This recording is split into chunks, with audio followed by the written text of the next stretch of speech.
to the Paranormal Girl podcast. I am your host, Kristen.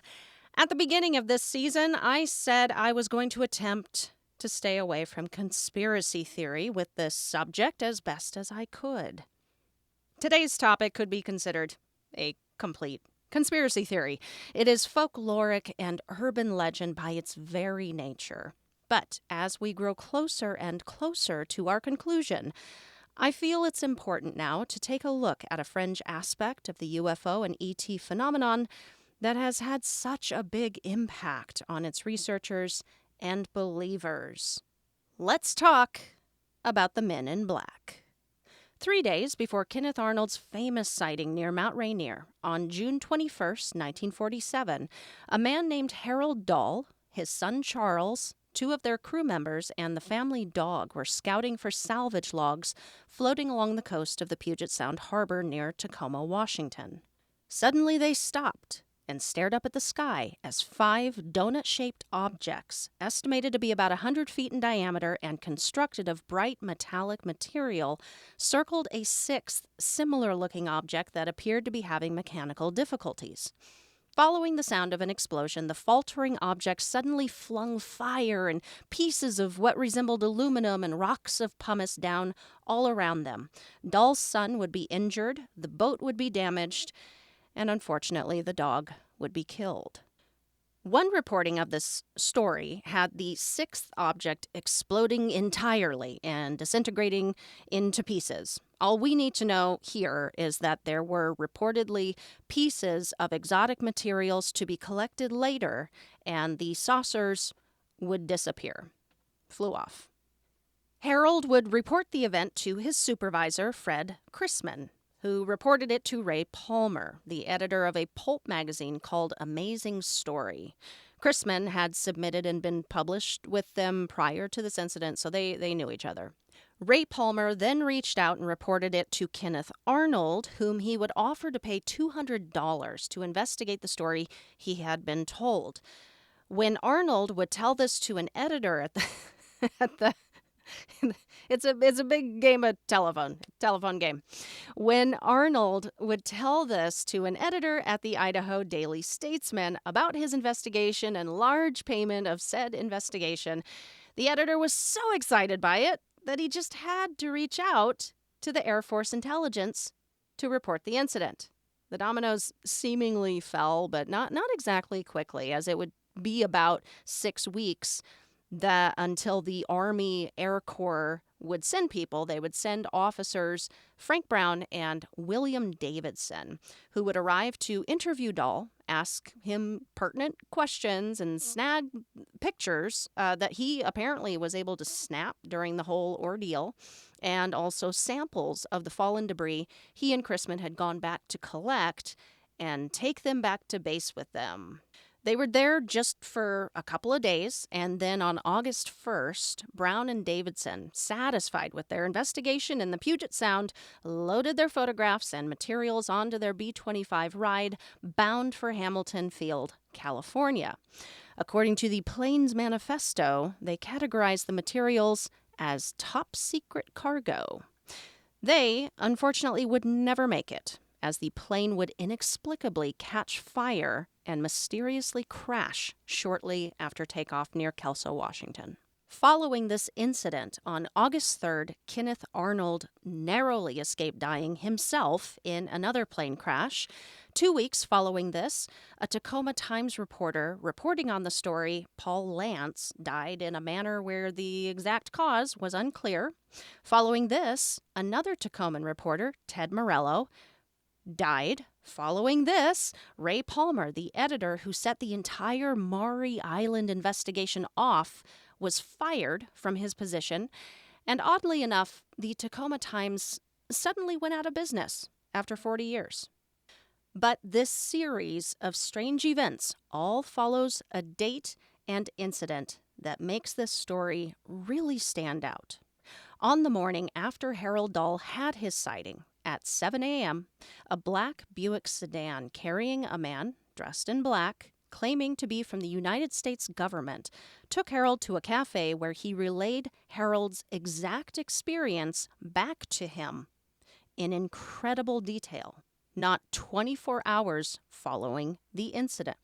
So you got to think Harold wouldn't have had much time at that point to even get those dominoes falling or that telephone game rolling, and yet Harold was told his own story by a complete stranger, and then was told something along the lines of if he cared about his family, cared about his own well-being, he would keep quiet. Now, this story, from what I can tell, is considered a hoax. It's thought that Harold Dahl himself admitted to public officials that he had made it all up. However, in an August 14th teletype to J. Edgar Hoover, an FBI special agent stationed in Seattle named George Wilcox advised Dahl did not admit to Brown that his story was a hoax, but only stated that if questioned by authorities, he was going to say it was a hoax because he did not want any further trouble over the matter. UFOs kill his dog, his family is threatened by a stranger in a suit, people start dropping like flies all around him, planes be crashing mysteriously. If this story were true, and I were in Harold's shoes, I would have probably said and done the same. I would have been frightened into silence. And that is exactly the point of the Men in Black. We will continue this MIB deep dive following this brief word from today's sponsor. Ladies and gentlemen, it is time to unleash the beach beast within you. This summer, Manscaped is here to help you level up your beach game with their new Beard Hedger Pro Kit. They're going past waist deep in the grooming game and diving in head first to your facial hair fantasies. The Beard Hedger is a game changer, allowing you to shape your beard like a true beach babe. So, this summer, let the beach balls bounce and turn heads all over the place. Visit manscaped.com and use code PNG for 20% off and free shipping. We're big fans of the Beard Hedger in this house, but the Pro Kit doesn't end with the Beard Hedger 4.0 trimmer. Manscaped has created 4 dermatologist-tested formulations for your post-trim care. The kit comes with the beard shampoo and conditioner, specially designed to moisturize, reduce ingrown hairs, replace natural oils, and promote beard health. Manscaped's beard oil helps relieve dryness while adding a little shimmer and shine, a little sparkle, if you will, a little pizzazz.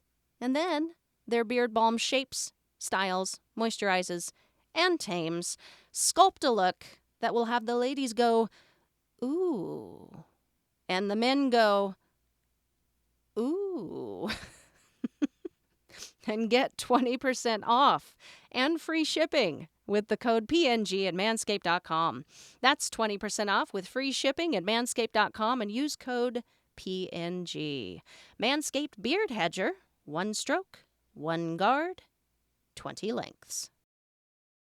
The Man in Black phenomenon grew as sightings of UFOs increased in the public sphere in the 50s and 60s. The experience of encountering one goes something like this.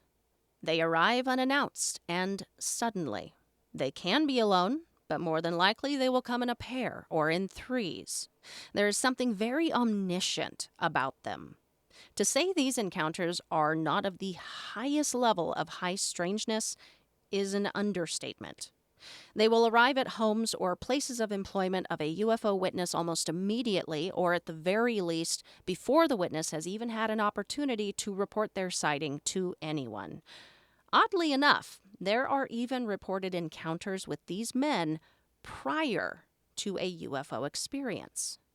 Something else quite odd about these strangers?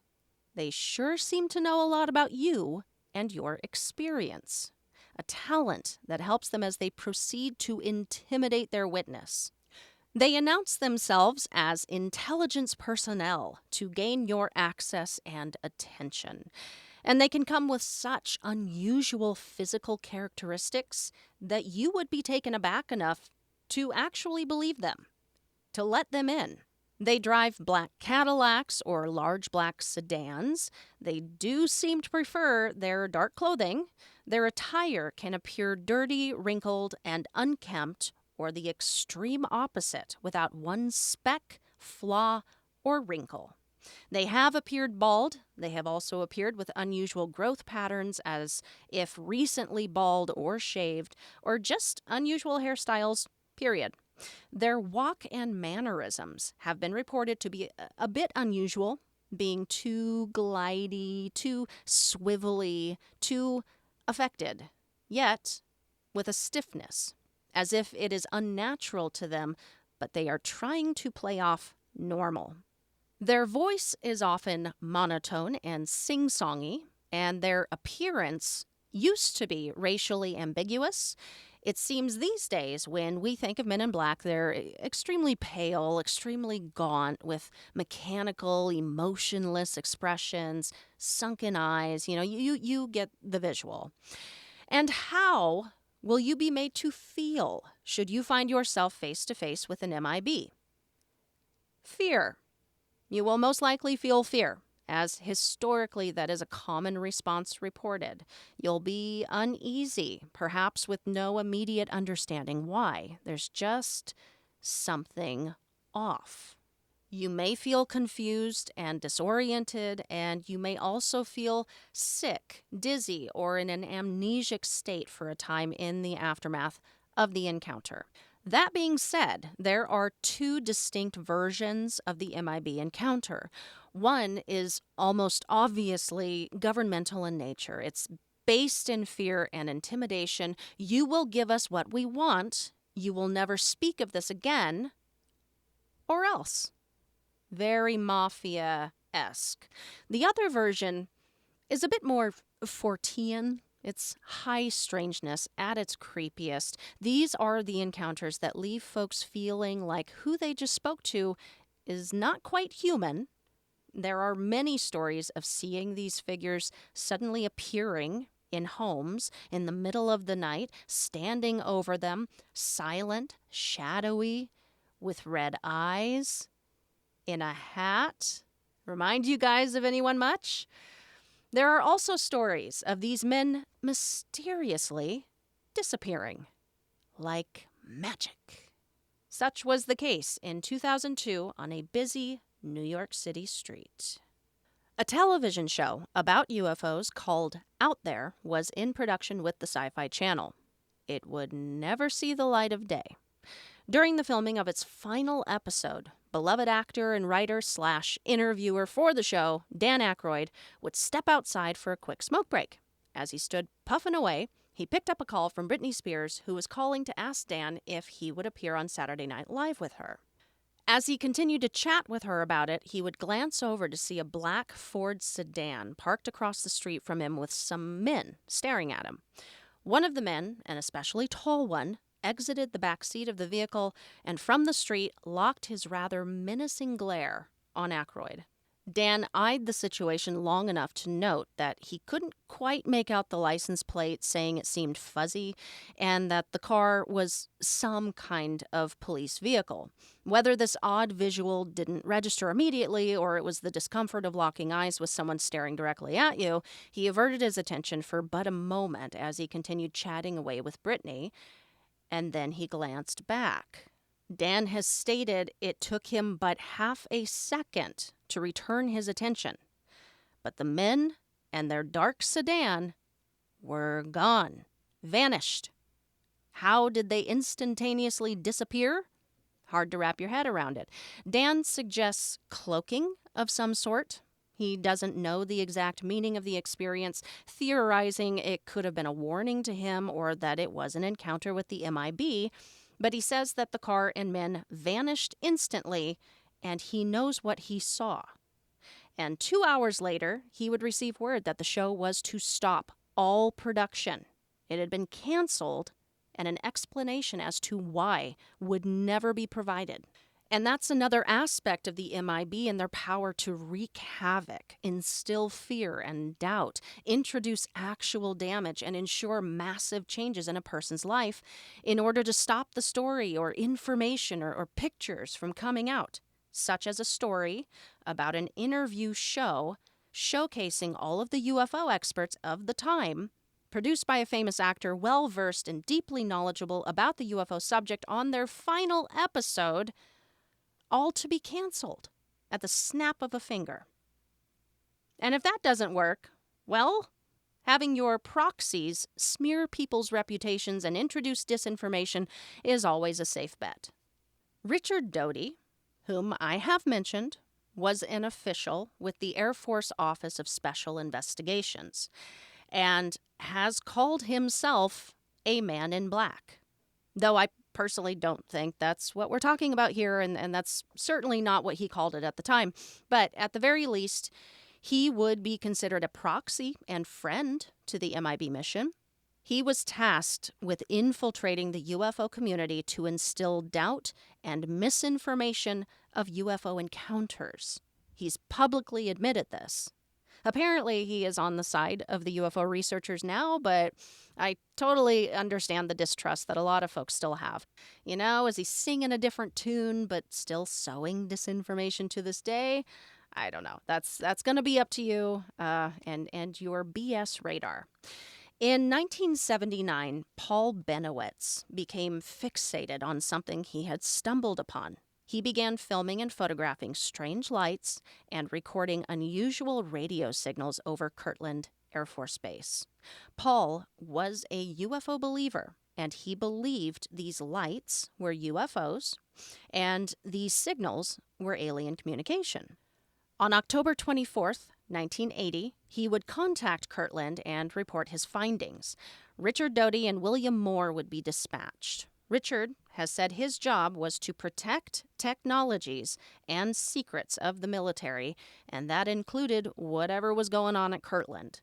His mission: befriend Paul, gain his trust, see what he actually had, and when Paul would voice his belief that what he captured was alien in nature, when in all actuality it was a classified government project, Richard would simply allow and subtly encourage him to believe it.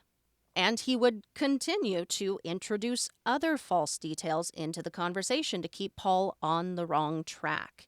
He would even take Paul up in a helicopter to fly over Dulce Base and introduce him to the concept of massive underground facilities, monstrous alien beings inside of it, and be sure that Paul got a good bird's eye view of alien artifacts meticulously staged around the base in order to divert his attention from activities at Kirtland. Bill Moore would later confess that he was recruited and ordered to lead Paul astray. For 4 years, he was to feed him disinformation, including verification of Paul's beliefs about what he captured and what he thought was going on, his beliefs about the extraterrestrials, and thanks to Doty's effort, his beliefs about an underground base at Dulce. And this ongoing relationship would drive Mr. Benowitz into a mental breakdown. He became progressively paranoid and claimed that aliens were coming through the walls at night and injecting him with chemicals. He would accuse his wife of controlling the extraterrestrials. He would barricade himself, along with his collection of knives and guns, inside of his home with sandbags. And then he would be admitted to a psychiatric hospital for exhaustion and monitored there for a month. And on the other side of this, he would never speak of UFOs or aliens again. This is a disturbing story. The saddest part about this is that some of the things Paul was capturing were indeed anomalous and had the Air Force very nervous. Now, Doty, as I believe and understand it, was just an agent of disinformation, a means to an end. Following orders, did his job, whatever. There's a lot of them out there hiding in plain sight.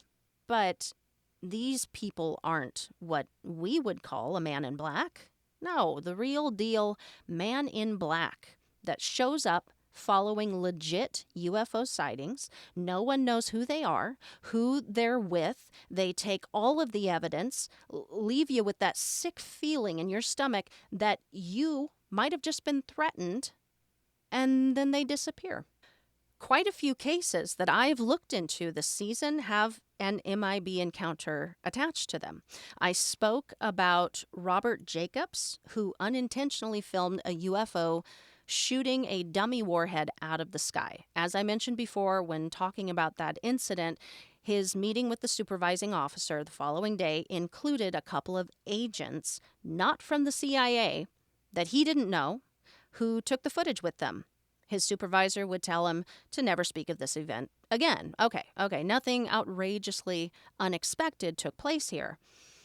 What I did not know until looking specifically into today's topic is that upon relieving Jacobs and his supervisor of the footage, one of those men said to Jacobs, "That lets you off the hook, but not off disclosure. Understood?" And then the film ended up being completely altered. The object and beams of light were removed. Following the event, Jacobs claims he started receiving numerous calls at his home late at night from a threatening voice on the other end. There were threats to his life. There was damage to his property. His phones were tapped. He was subjected to a whole range of harassment and acts of intimidation. One of my favorite cases thus far this season was Flight 1628's encounter with multiple UFOs, one of which sounds kind of mothership-ish to me. Am I wrong? It was big. I found this case so intriguing and credible. We have the transcript. We have the objects seen by both pilots and also the ground radar. All witnesses involved are highly credible. It's it's a really neat case. What I did not know until looking into today's topic is that the following day, a senior official with the FAA was called into a meeting of folks who wanted to be briefed on the incident. During his testimony, two men in dark suits that no one knew who they were or where they were from come in and confiscate everyone's copy of the data of what took place, save one. The senior official, John Callahan, hid and snuck his out and years later would reveal this incident and proof to Stephen Greer. Oh, and after the strangers collected everything they came to get, or so they thought, they warned everyone in that room that they were never to talk about what happened. The final story I want to leave you with is a very recent one. Something I find intriguing about this one is that it may be the only video documentation that exists of the men in black. Yes, the way you visualize them to be. And it's a cool story that you guys might be interested in and have probably heard of. In 2009, two strange men dressed in black trench coats and black fedoras strolled into the lobby of a hotel near Niagara Falls. They were the same height, they wore the same clothes, and they appeared to have the same exact face, as if they were twins. They were identical in every way, including their incredibly pale skin and ice blue eyes. There was something very odd about them, and according to one employee, freaked everyone out. As the story goes, they approached the front desk and asked for the hotel manager by name. The manager just happened to be out that day. As told to him by his bellman, when informed that the manager was out, it seemed like the two men didn't believe that and started walking around the hotel and asking other employees as to the manager's whereabouts.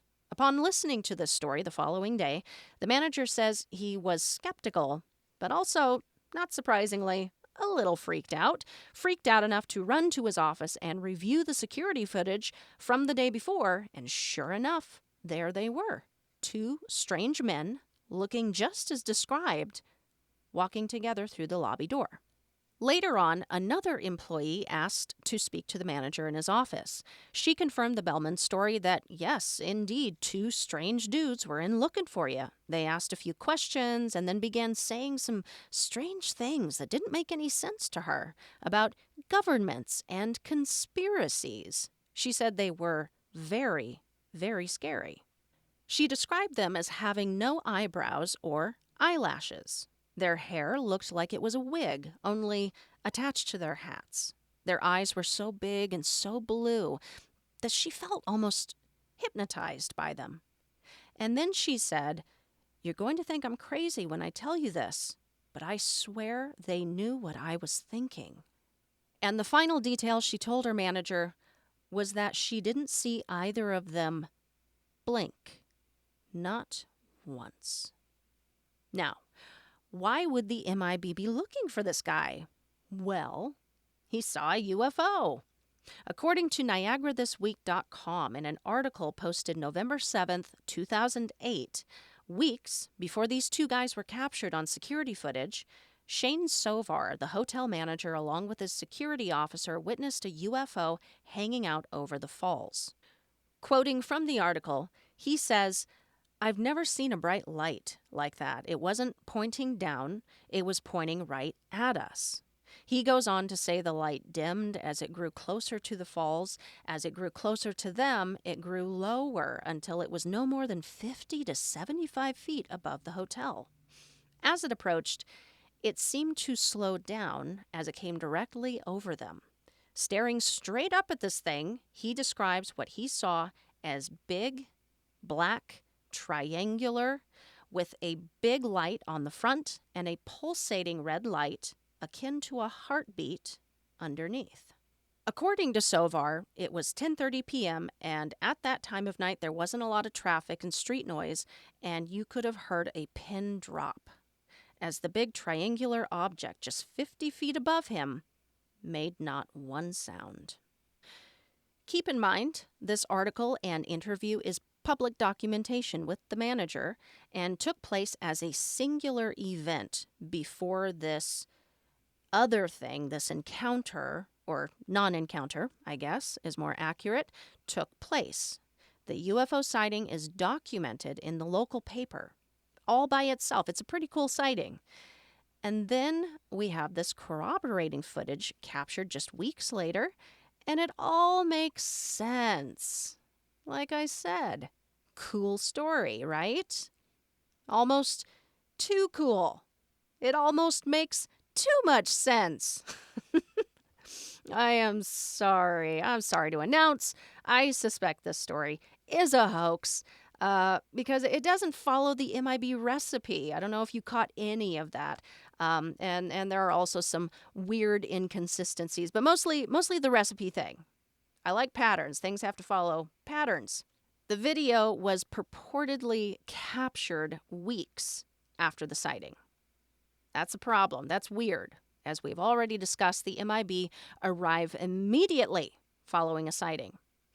They've got to get to you before anyone else gets to you, right? They have to get that hotel security footage of the UFO hovering over the falls, or the footage of Shane standing out front staring up at the sky at something. They have things to confiscate. No time for the dilly-dally. Also, the speaking to the employee about governments and conspiracies and all that, it feels a little on the nose for me. It seems kind of out of character for them to be so blatantly obvious and blabbing on about something like that. Also, the MIB show up almost magically wherever you are, whether you're at work or in the comfort of your own home. MIBs know a lot about you and where you are. It's their job. How could they blunder this guy's day off and then not at least at that point go to accost him at his home? Isn't fitting the puzzle. Maybe they were new. I don't know. There's zero footage of these guys leaving or standing at the front desk asking for the manager or walking up to the building in the first place. We clearly see in the footage that no one seems especially freaked out or terrified. I mean, there could be all kinds of reasons for these issues. I get it. I know a lot of people love this story and the footage, and I don't want to be the bearer of an unpopular take, but things just don't quite fit with this one, as riveting as it is. At any rate, just my opinion. If the MIB phenomenon is something of interest to you and you would like to learn more and do some digging for yourself, I recommend checking out a documentary called Who Saw the Men in Black? If you are new to the subject, I also recommend digging into the story of Albert Bender. Start there. I left it out today because it's done fairly often. I mean, Harold Dahl's story is done often, but you can't not talk about the first, yo. Also, someone please check out the connection between MIB and BEK. It's a whole other rabbit hole, but it's an interesting one, and there is a weird connection. And perhaps the best way to learn about the MIB, the best way to understand this phenomenon on a whole nother level, is to go witness a UFO. Following your sighting, you won't have to wait long or even look for them. They will find you. Time for a final note. And if that is your wish, to meet your very own Agent Smith, and you're like, Kristen, I gotta get me that picture of the mothership. I gotta get into my possession something so damning to government secrecy and cover-up that they send these weird hat man robots my way. Might I recommend Spokane, Washington? Recently, Spokane has been ranked as the top U.S. city with the most UFO sightings per capita. It averages about 52 sightings per 100,000 residents, according to the National UFO Reporting Center.